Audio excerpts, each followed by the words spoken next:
L'Iran sera-t-il une puissance nucléaire militaire? Ce débat, qui dure maintenant depuis plusieurs années, m'a donné l'envie de rappeler qui exactement détenait un armement nucléaire dans le monde, de récapituler l'état des stocks et de questionner la pertinence de la dissuasion nucléaire aujourd'hui. Pour de multiples facteurs, l'arme nucléaire est un système très complexe. Complexe non seulement à fabriquer, mais aussi à transporter. Il ne suffit pas d'avoir la bombe, il faut aussi un système d'emport pour guider et délivrer la charge. Complexe aussi dans son concept même. La bombe atomique mise au point en 1945 a fait faire un bond technologique et stratégique considérable, sans doute supérieur à tout ce qui a pu se faire en 3000 ans dans le domaine de la technologie militaire. Ce qui fait que la puissance de l'arme atomique est telle qu'elle contraint à l'inutilité. Elle est faite pour ne pas servir. À partir de là, voyons qui détient ce système d'armes et quels sont les stocks. Sur cette carte du monde figurent les États détenteurs d'armement nucléaire. Un total de 8 États sur 192 États membres de l'ONU, que l'on range généralement en deux catégories.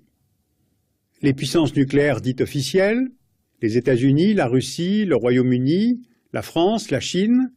Ces États ont fait des essais nucléaires avant janvier 67, puis ont élaboré un traité dit de non-prolifération, le TNP, entré en vigueur en mars 1970. Ces 5 États sont aussi les 5 membres permanents du Conseil de sécurité des Nations Unies. Et puis il y a les États dits du seuil, l'Inde, le Pakistan, Israël, ce dernier pays n'ayant jamais officiellement reconnu avoir développé des capacités nucléaires. Ces États ne sont pas en infraction avec le traité de non-prolifération, le TNP, puisqu'ils ont toujours refusé de le signer.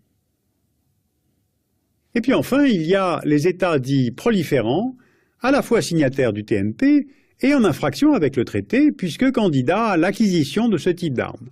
La Corée du Nord, qui a déjà procédé à 2 essais, et bien sûr l'Iran, à propos duquel les questions sont ouvertes depuis maintenant à peu près 8 ans.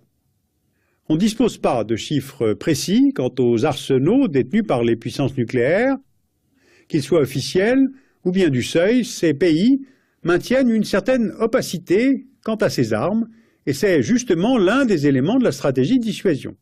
L'adversaire doit être maintenu dans l'incapacité de faire une évaluation du risque. 2 sources considérées comme fiables, CIPRI, à Stockholm, et la Fédération of American Scientists, donnent en matière de stock des ordres de grandeur à peu près semblables.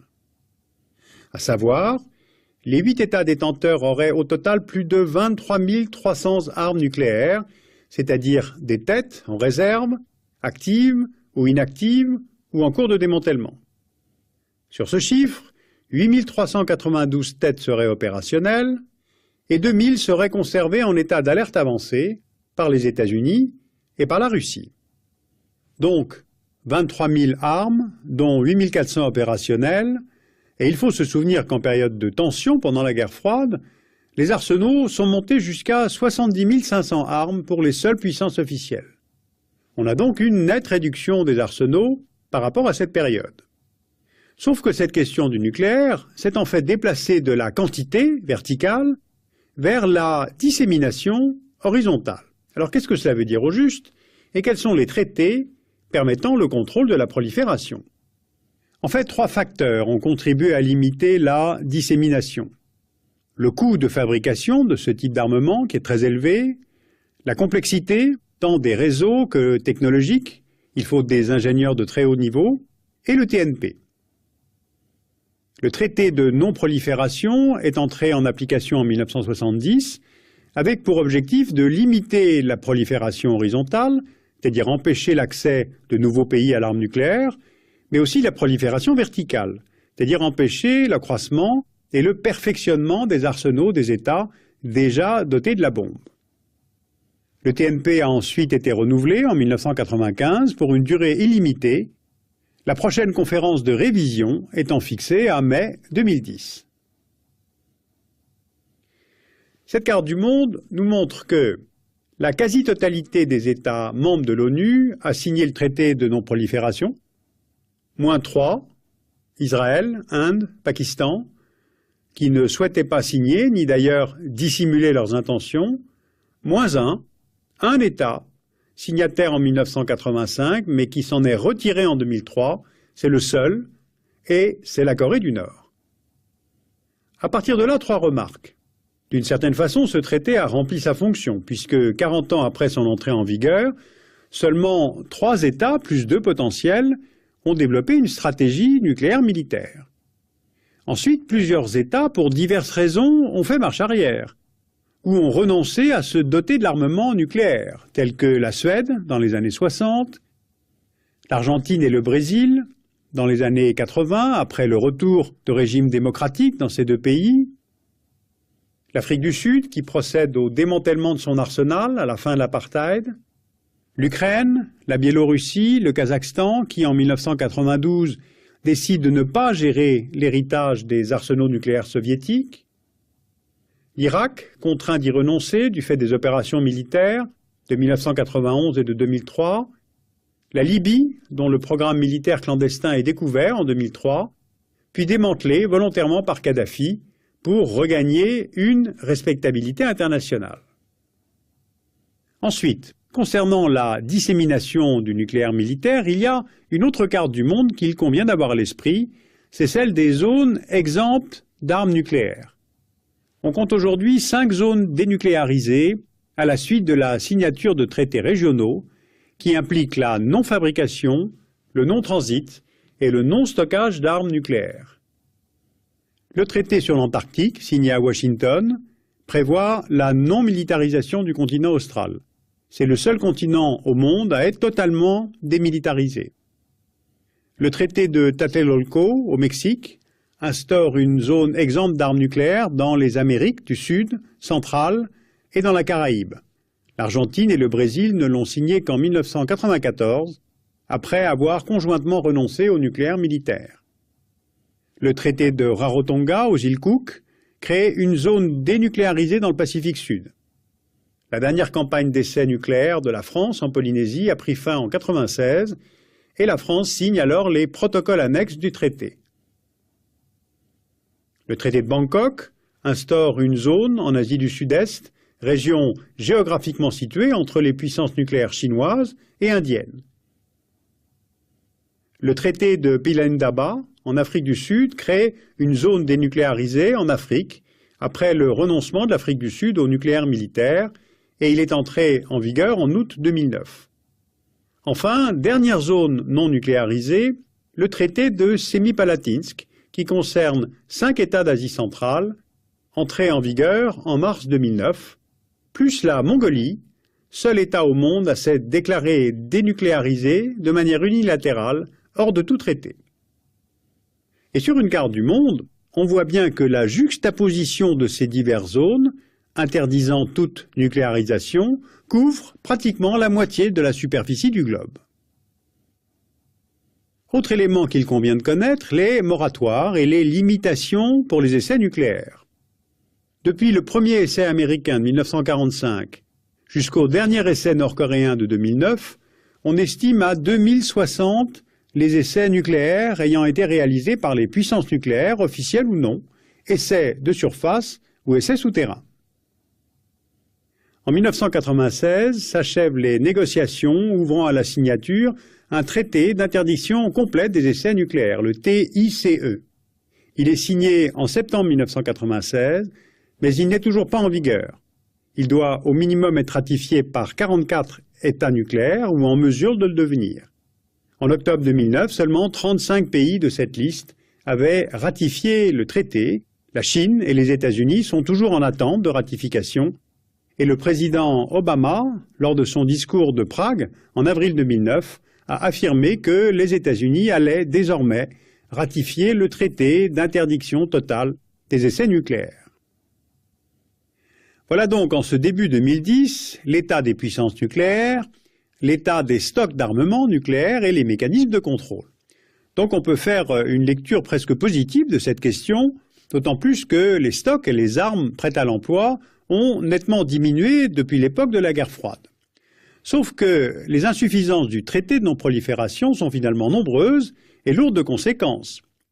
Par exemple, d'abord pour les États du seuil, non seulement ces pays sont dotés d'armes nucléaires, mais ils n'ont jamais voulu signer le TNP, et Israël, l'Inde et le Pakistan sont situés sur des zones régionales en crise constante. Ensuite, ce traité, de fait, est discriminatoire. Il établit une différence entre les États qui se sont dotés de l'arme nucléaire et ont procédé à des essais avant 1967, et les autres qui n'ont pas procédé à de tels essais et sont obligés à y renoncer.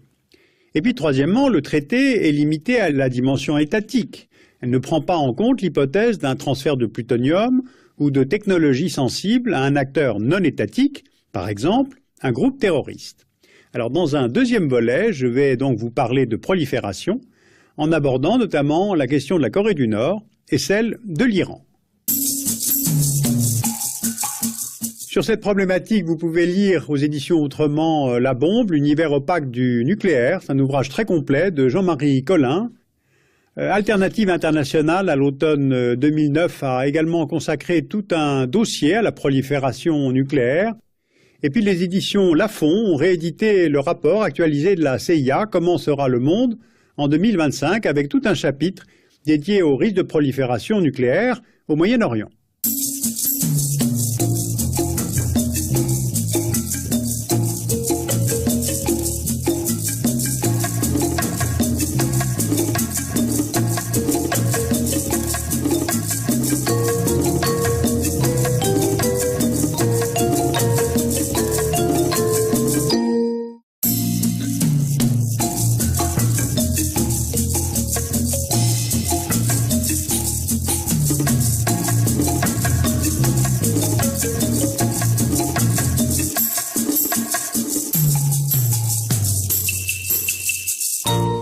L'Iran sera-t-il une puissance nucléaire militaire? Ce débat, qui dure maintenant depuis plusieurs années, m'a donné l'envie de rappeler qui exactement détenait un armement nucléaire dans le monde, de récapituler l'état des stocks et de questionner la pertinence de la dissuasion nucléaire aujourd'hui. Pour de multiples facteurs, l'arme nucléaire est un système très complexe. Complexe non seulement à fabriquer, mais aussi à transporter.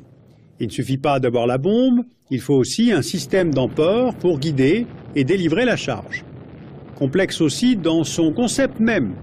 La bombe atomique mise au point en 1945 a fait faire un bond technologique et stratégique considérable, sans doute supérieur à tout ce qui a pu se faire en 3000 ans dans le domaine de la technologie militaire. Ce qui fait que la puissance de l'arme atomique est telle qu'elle contraint à l'inutilité. Elle est faite pour ne pas servir. À partir de là, voyons qui détient ce système d'armes et quels sont les stocks.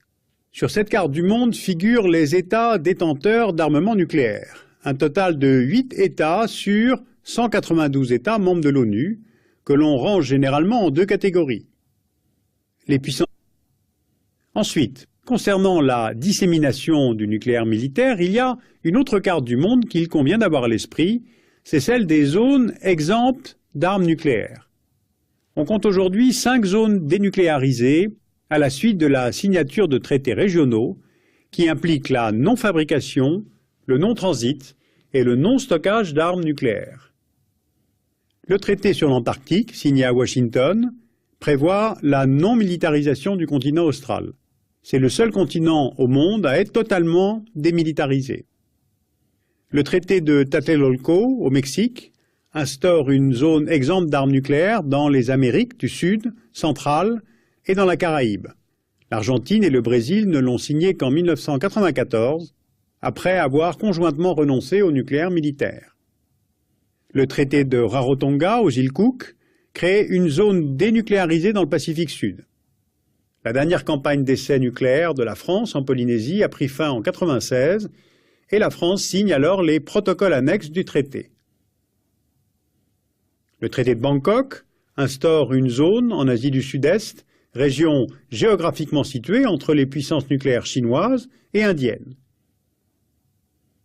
Le traité de Pilendaba, en Afrique du Sud, crée une zone dénucléarisée en Afrique après le renoncement de l'Afrique du Sud au nucléaire militaire, et il est entré en vigueur en août 2009. Enfin, dernière zone non nucléarisée, le traité de sémipalance nucléaire dit officiel, les États-Unis, la Russie, le Royaume-Uni, la France, la Chine. Ces États ont fait des essais nucléaires avant janvier 67, puis ont élaboré un traité dit de non-prolifération, le TNP, entré en vigueur en mars 1970. Ces 5 États sont aussi les 5 membres permanents du Conseil de sécurité des Nations Unies. Et puis il y a les États dits du seuil, l'Inde, le Pakistan, Israël, ce dernier pays n'ayant jamais officiellement reconnu avoir développé des capacités nucléaires. Ces États ne sont pas en infraction avec le traité de non-prolifération, le TNP, puisqu'ils ont toujours refusé de le signer.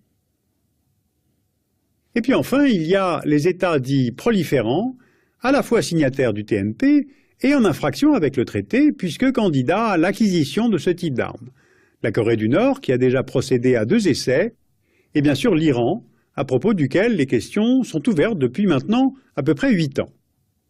On ne dispose pas de chiffres précis quant aux arsenaux détenus par les puissances nucléaires, qu'ils soient officiels ou bien du seuil. Ces pays maintiennent une certaine opacité quant à ces armes, et c'est justement l'un des éléments de la stratégie de dissuasion. L'adversaire doit être maintenu dans l'incapacité de faire une évaluation du risque. 2 sources considérées comme fiables, CIPRI, à Stockholm, et la Fédération of American Scientists, donnent en matière de stock des ordres de grandeur à peu près semblables. À savoir, les 8 États. La prochaine conférence de révision étant fixée à mai 2010. Cette carte du monde nous montre que la quasi-totalité des États membres de l'ONU a signé le traité de non-prolifération, moins 3, Israël, Inde, Pakistan, qui ne souhaitaient pas signer, ni d'ailleurs dissimuler leurs intentions, moins 1 État, signataire en 1985, mais qui s'en est retiré en 2003, c'est le seul, et c'est la Corée du Nord. À partir de là, 3 remarques.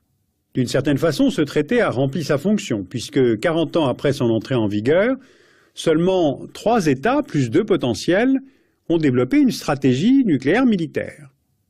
Ensuite, plusieurs États, pour diverses raisons, ont fait marche arrière, ou ont renoncé à se doter de l'armement nucléaire, tels que la Suède dans les années 60, l'Argentine et le Brésil dans les années 80, après le retour de régimes démocratiques dans ces 2 pays, l'Afrique du Sud, qui procède au démantèlement de son arsenal à la fin de l'apartheid, l'Ukraine, la Biélorussie, le Kazakhstan, qui en 1992 décide de ne pas gérer l'héritage des arsenaux nucléaires soviétiques, l'Irak, contraint d'y renoncer du fait des opérations militaires de 1991 et de 2003, la Libye, dont le programme militaire clandestin est découvert en 2003, puis démantelé volontairement par Kadhafi pour regagner une respectabilité internationale.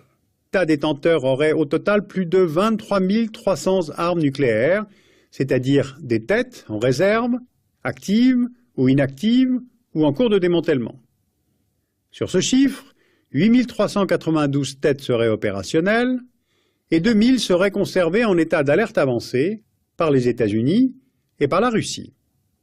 Donc, 23 000 armes, dont 8 400 opérationnelles, et il faut se souvenir qu'en période de tension pendant la guerre froide, les arsenaux sont montés jusqu'à 70 500 armes pour les seules puissances officielles.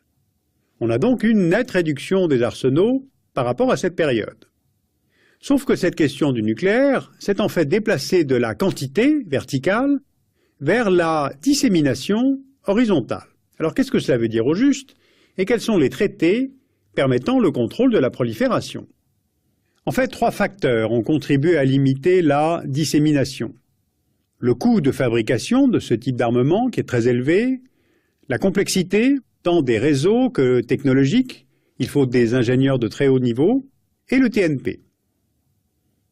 Le traité de non-prolifération est entré en application en 1970 avec pour objectif de limiter la prolifération horizontale, c'est-à-dire empêcher l'accès de nouveaux pays à l'arme nucléaire, mais aussi la prolifération verticale, c'est-à-dire empêcher l'accroissement et le perfectionnement des arsenaux des États déjà dotés de la bombe.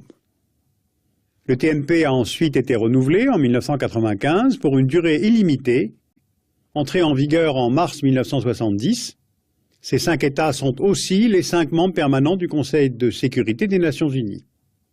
Et puis il y a les États dits du seuil, l'Inde, le Pakistan, Israël, ce dernier pays n'ayant jamais officiellement reconnu avoir développé des capacités nucléaires. Ces États ne sont pas en infraction avec le traité de non-prolifération, le TNP, puisqu'ils ont toujours refusé de le signer. Et puis enfin, il y a les États dits proliférants, à la fois signataires du TNP et en infraction avec le traité, puisque candidats à l'acquisition de ce type d'armes. La Corée du Nord, qui a déjà procédé à 2 essais, et bien sûr l'Iran, à propos duquel les questions sont ouvertes depuis maintenant à peu près 8 ans. On ne dispose pas de chiffres précis quant aux arsenaux détenus par les puissances nucléaires, qu'ils soient officiels ou bien du seuil. Ces pays maintiennent une certaine opacité quant à ces armes, et c'est justement l'un des éléments de la stratégie de dissuasion. L'adversaire doit être maintenu dans l'incapacité de faire une évaluation du risque. 2 sources considérées comme fiables, CIPRI, à Stockholm, et la Fédération of American Scientists, donnent en matière de stock des ordres de grandeur à peu près semblables. À savoir, les 8 États détenteurs auraient au total plus de 23 300 armes nucléaires, c'est-à-dire des têtes en réserve, actives ou inactives ou en cours de démantèlement. Sur ce chiffre, 8 392 têtes seraient opérationnelles et 2000 seraient conservées en état d'alerte avancée par les États-Unis et par la Russie. Donc, 23 000 armes, dont 8 400 opérationnelles, et il faut se souvenir qu'en période de tension pendant la guerre, ont développé une stratégie nucléaire militaire. Ensuite, plusieurs États, pour diverses raisons, ont fait marche arrière, ou ont renoncé à se doter de l'armement nucléaire, tels que la Suède dans les années 60, l'Argentine et le Brésil dans les années 80, après le retour de régimes démocratiques dans ces 2 pays, l'Afrique du Sud, qui procède au démantèlement de son arsenal à la fin de l'apartheid, l'Ukraine, la Biélorussie, le Kazakhstan, qui en 1992 décident de ne pas gérer l'héritage des arsenaux nucléaires soviétiques, l'Irak, contraint d'y renoncer du fait des opérations militaires de 1991 et de 2003, la Libye, dont le programme militaire clandestin est découvert en 2003, puis démantelé volontairement par Kadhafi, pour regagner une respectabilité internationale. Ensuite, concernant la dissémination du nucléaire militaire, il y a une autre carte du monde qu'il convient d'avoir à l'esprit, c'est celle des zones exemptes d'armes nucléaires. On compte aujourd'hui 5 zones dénucléarisées à la suite de la signature de traités régionaux qui impliquent la non-fabrication, le non-transit et le non-stockage d'armes nucléaires. Le traité sur l'Antarctique, signé à Washington, prévoit la non-militarisation du continent austral. C'est le seul continent au monde à être totalement démilitarisé. Le traité de Tlatelolco, au Mexique, instaure une zone exempte d'armes nucléaires dans les Amériques du Sud, centrale et dans la Caraïbe. L'Argentine et le Brésil ne l'ont signé qu'en 1994, après avoir conjointement renoncé au nucléaire militaire. Le traité de Rarotonga, aux îles Cook, crée une zone dénucléarisée dans le Pacifique Sud. La dernière campagne d'essais nucléaires de la France en Polynésie a pris fin en 1996 et la France signe alors les protocoles annexes du traité. Le traité de Bangkok instaure une zone en Asie du Sud-Est, région géographiquement située entre les puissances nucléaires chinoises et indiennes. Le traité de Pilendaba, en Afrique du Sud, crée une zone dénucléarisée en Afrique, après le renoncement de l'Afrique du Sud au nucléaire militaire, et il est entré en vigueur en août 2009. Enfin, dernière zone non nucléarisée, le traité de Semipalatinsk, qui concerne 5 États d'Asie centrale, entré en vigueur en mars 2009, plus la Mongolie, seul État au monde à s'être déclaré dénucléarisé de manière unilatérale, hors de tout traité. Et sur une carte du monde, on voit bien que la juxtaposition de ces diverses zones, interdisant toute nucléarisation, couvre pratiquement la moitié de la superficie du globe.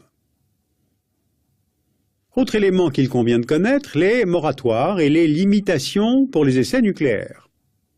Depuis le premier essai américain de 1945 jusqu'au dernier essai nord-coréen de 2009, on estime à 2060 les essais nucléaires ayant été réalisés par les puissances nucléaires, officielles ou non, essais de surface ou essais souterrains.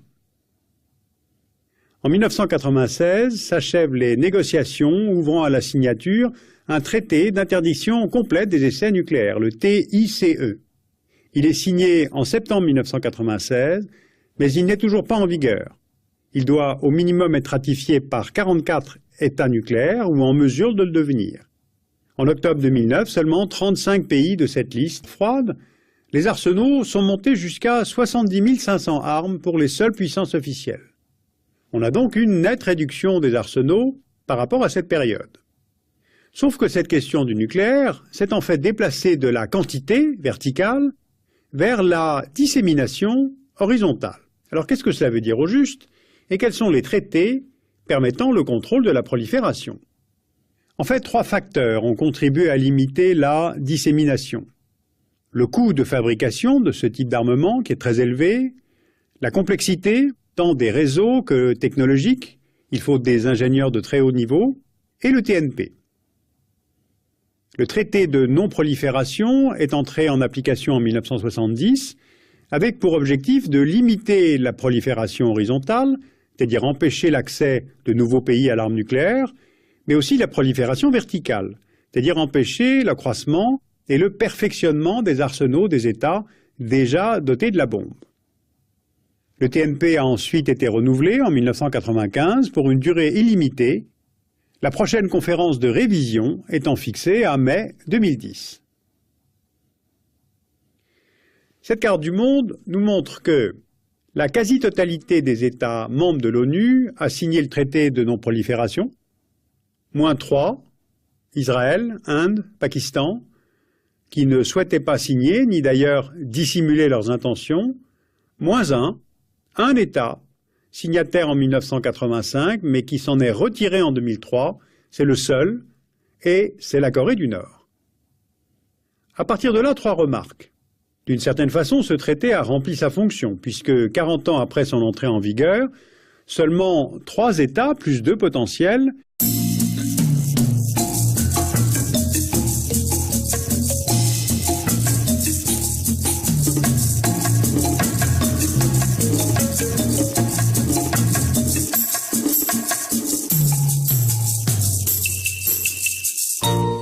l'Iran sera-t-il une puissance nucléaire militaire?